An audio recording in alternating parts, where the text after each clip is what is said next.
बड़ी खबर आवारा कुत्तों को लेकर, जहां आवारा कुत्तों पर सुप्रीम कोर्ट सख्त नजर आ रहा है। जहां आवारा कुत्तों पर सुप्रीम कोर्ट का बड़ा फैसला सामने आया है। आवारा कुत्तों को शेल्टर में डाले जाने की बात कही गई है सुप्रीम कोर्ट की तरफ से। तो आपको बता दें कि सुप्रीम कोर्ट ने आवारा कुत्तों को लेकर एक ऐतिहासिक फैसला सुनाया है। कोर्ट ने आदेश दिया है कि दिल्ली एनसीआर के सभी आवारा कुत्तों को तुरंत शेल्टर में डाला जाए। ये फैसला कुत्तों के काटने और रेबीज से होने वाली मौतों की बढ़ती घटनाओं को देखते हुए लिया गया। सुप्रीम कोर्ट की बेंच, जिसमें जस्टिस जेबी परदीवाला और जस्टिस आर महादेवन ने साफ कहा है कि दिल्ली एनसीआर के सभी आवारा कुत्तों को रिहायशी इलाकों से हटाकर शेल्टर में ले जाना होगा।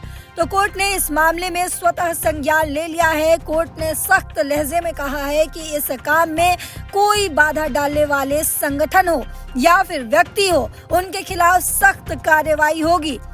कोर्ट ने दिल्ली सरकार, एमसीडी और एनडीएमसी को भी आदेश दिया है कि वे तुरंत शेल्टर बनाने का काम शुरू करें।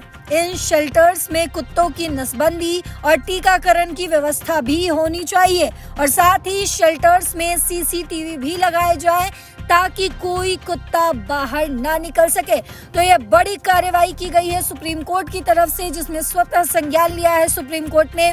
कोर्ट ने ये भी कहा है कि कोई भी व्यक्ति आवारा कुत्तों को गोद नहीं ले सकता ताकि उन्हें सड़कों पर वापस छोड़ने की आशंका खत्म हो सके। आंकड़ों की बात करें तो दिल्ली नगर निगम के अनुसार इस साल जनवरी से जून तक दिल्ली में 35,198 कुत्तों के काटने की घटनाएं दर्ज की गई है। और साथ ही आपको बता दें कि 49 लोगों की रेबीज से मौत भी हुई है। विश्व स्वास्थ्य संगठन के मुताबिक पूरी दुनिया में हर साल रेबीज से लगभग 60,000 लोगों की जानें जाती हैं और इसमें भारत का हिस्सा 36% है। ये आंकड़े इस समस्या की गंभीरता को भी दर्शाता है। सॉलिसिटर जनरल तुषार मेहता ने कोर्ट में कहा कि हम अपने बच्चों की जान को सिर्फ कुछ कुत्तों के प्रेमियों की वजह से खतरे में नहीं डाल सकते। तो ये बड़ी जानकारी हम आपसे साझा कर रहे हैं, जहां कोर्ट ने ये भी साफ किया है कि ये फैसला जनहित में लिया गया है और इसमें किसी भी तरह की भावनाओं को जगह नहीं दी जाएगी।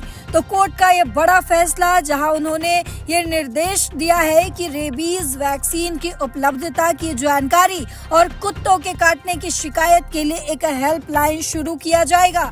कोर्ट ने कहा है कि दिल्ली एनसीआर की सड़कों को पूरी तरह आवारा कुत्तों से मुक्त करना पहली प्राथमिकता है। इसके लिए जरूरत पड़े तो एक विशेष टास्क फोर्स बनाया जाए और साथ ही कोर्ट ने साफ चेतावनी दी है कि अगर कोई शेल्टर से कुत्तों को छोड़ता पाया गया तो उसके खिलाफ कड़ी कार्रवाई होगी और साथ ही अगले 8 दिनों में सारी प्रगति की रिपोर्ट कोर्ट में सौंपी जाएगी। तो दिल्ली सरकार ने इस आदेश का स्वागत किया है और कहा है कि वे इसे समय पर लागू करेंगे। लेकिन सवाल ये है कि क्या इतने कम समय में इतने बड़े पैमाने पर शेल्टर बनाए जा सकेंगे और क्या ये फैसला रेबीज और कुत्तों के हमलों की समस्या का स्थायी समाधान दे पाएगा, ये देखना अभी बाकी है। लेकिन इस खबर पर आपकी जो भी राय हो कमेंट बॉक्स में जरूर लिखते जाइएगा। फिलहाल इस खबर में इतना ही। देश और दुनिया की बाकी खबरों के लिए देखते रहिए दैनिक जागरण। नमस्कार।